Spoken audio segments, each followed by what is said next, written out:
Jubilito TV Official. So ayun. And what's up mga kabagis, this is Jubilito TV Official. At eto na naman po muli ang isang edisyon ng ating reaction video mga kalingap at kabagis. No? Pero bago po ang lahat, syempre po mega love shoutout po muna kay Kuya Val Santos Matsudang, kay Ate Anna Vlogs, kay Kalingap Rab, kay Roel of Malalag, Kalingap Netizens, Kalingap Subscribers, Kalingap Supporters, at lalong-lalo na po ang ating mga Kalingap Partners. Ayan po, mega love shoutout po sa inyong lahat. So ito na mga Kalingap at kabagis, no? For today's reaction video, gawa lang po natin ang reaction at muli po pagbibigay ng opinion dito po sa pinakasikat mga Kalingap at kabagis na scouter ngayon sa Kalingap, no? Hindi po siya sumikat kasi po ang dami niyang na-scout. Pero mga Kalingap at kabagis, sikat na sikat siya ngayon sa Kalingap kasi po yung pong na-scout niya mga Kalingap at kabagis ay usap-usapan ngayon dito po sa social media. At talagang masasabi nating siya ngayon ang apple of the eye ika nga ng mga reactors. At the same time yung mga mga dati niyang sponsor, mga Kalingap at kabagis, no. So ito na nga alam naman po natin na hindi rin nagpaawat si Kuya Val Santos Matubang na alamin ang punot dulo ng mga ipinuputok ng butchi naming mga reactors, and at the same time ay yung pong mga statement na inilalabas po ng mga dati pong sponsor. At dito napagtanto po siguro ni Kuya Val Santos Matubang, ano kaya ang ano kaya ang masasabi nung naging scouter nito? At ano naman kaya ang kanyang tawag nito? Opinion regarding sa issue sa mga sponsor. Dahil nga po pagkatapos magsilabasan ng mga sponsor ng kanilang mga saloobin ay ito naman po ang napuntirya mga Kalingap at kabagis, no? Yung scouter na di umano ang usapan ngayon dito sa social media ay hindi daw po in-acknowledge, hindi na daw po ina-acknowledge at parang hindi kinilalang siya lang naman ang naging tulay para makilala ni Kalingap Rab, para maging mas lalong sumikat dito po sa platform na ito, no? Mga Kalingap at kabagis, no?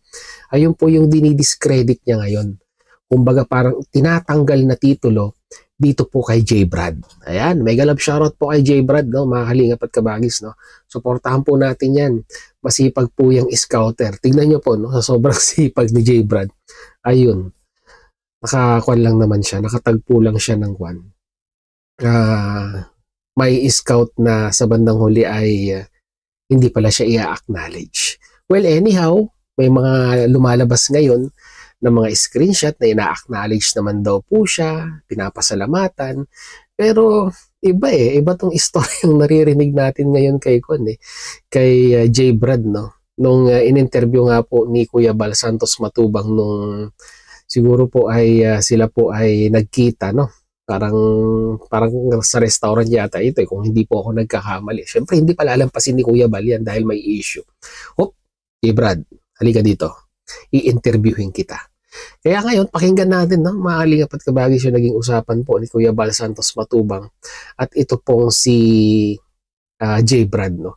Alam ko po, napanood nyo na po ito kay Sangkay na in-upload niya na kahapon. Pero I want to share also my thoughts, and opinion regarding po dito sa saloobin ni J. Brad, no?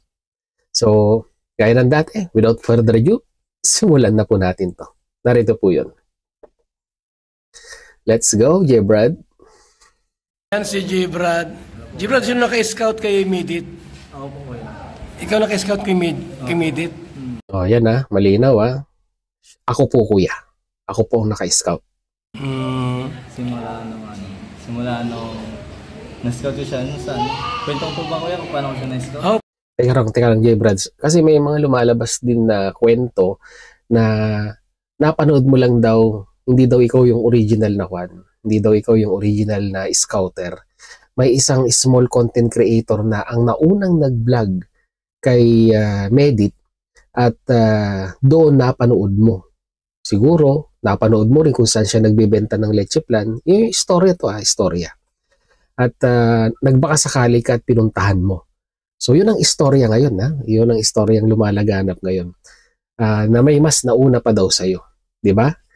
Na naka-scout sa kanya bago pa siya nakilala ng Kalingap. Sana masagot mo yan, J. Brad. No? So, pagpatuloy natin. Pwede, kwento mo.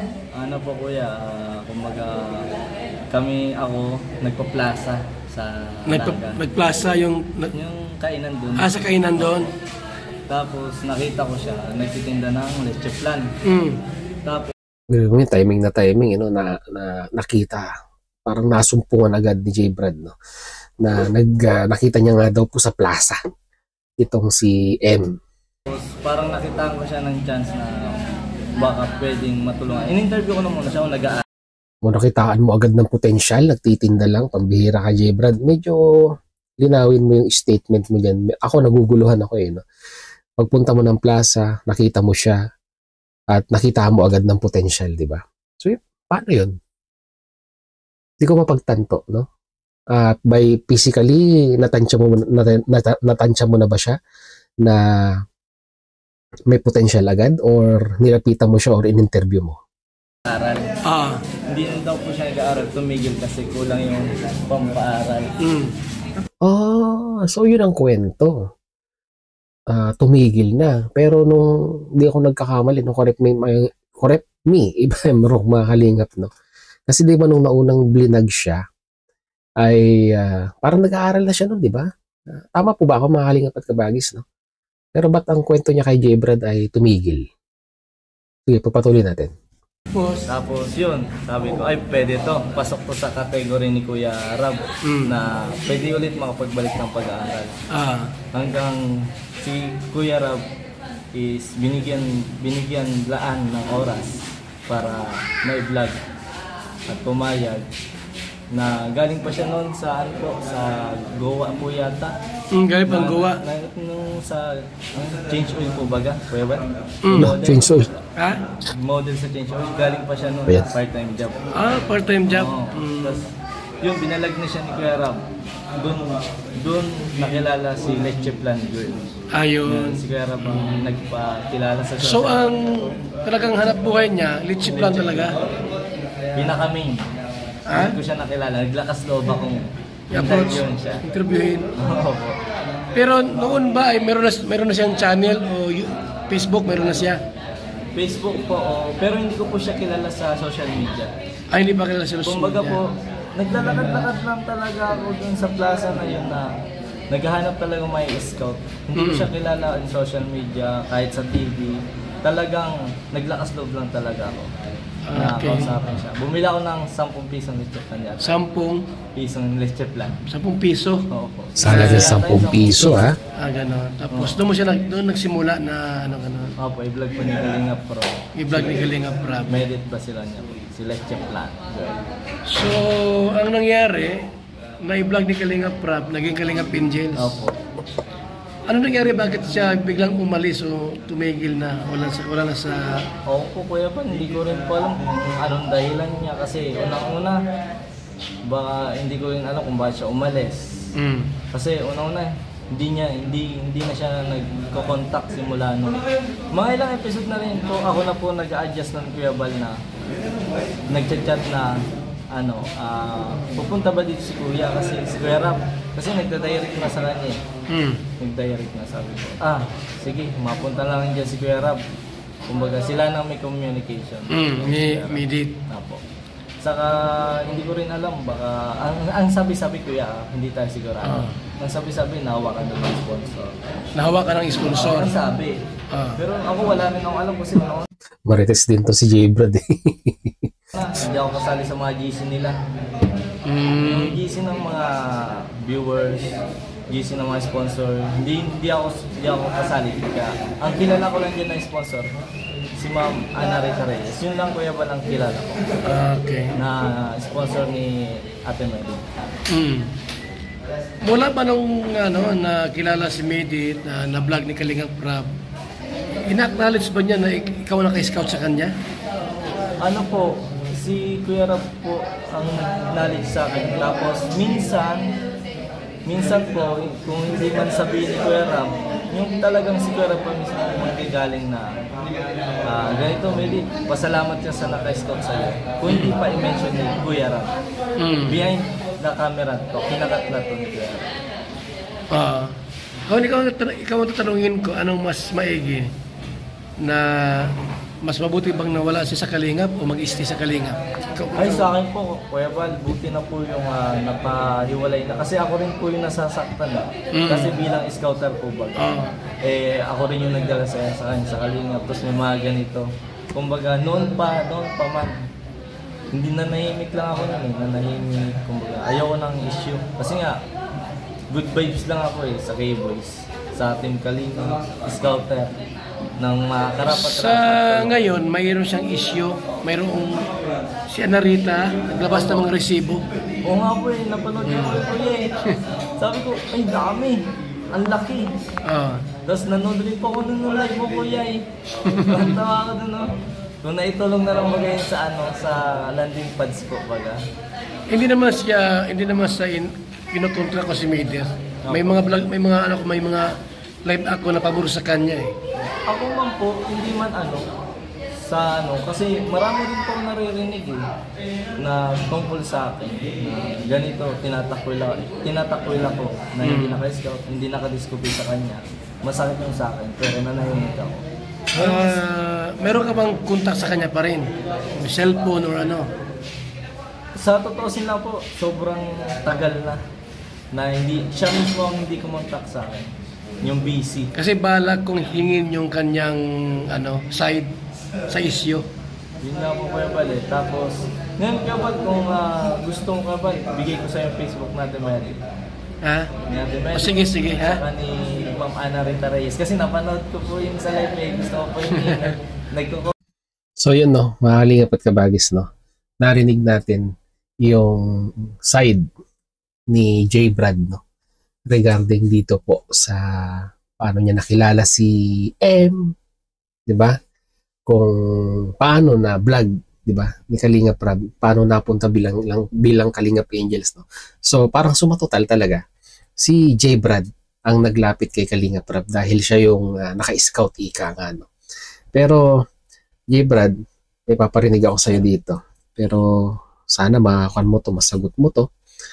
Ito si M, ayan, at meron siyang sasabihin na importante na sana masagot mo. Ano yon? Dito, pakinggan mo. Ay, ulit. Ang bihira. Ito na, game na, J. Brad. Pakinggan mo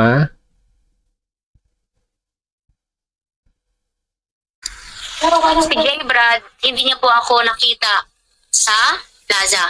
Nakita niya po ako doon sa vlog sa akin nung small vlogger na yon. Doon na ako nakita ni Kuya Rab dahil po sa kanya. So connected lahat po ng nangyayari. J. Brad. Ano na? Sabi ko sa'yo kanina yung kwento ko, di ba? Nakita mo lang daw siya doon sa isang small vlogger at doon na nagsimula yung parang pagkakakilala ni Kalingap Rab dito po kay Lepche Plan Girl.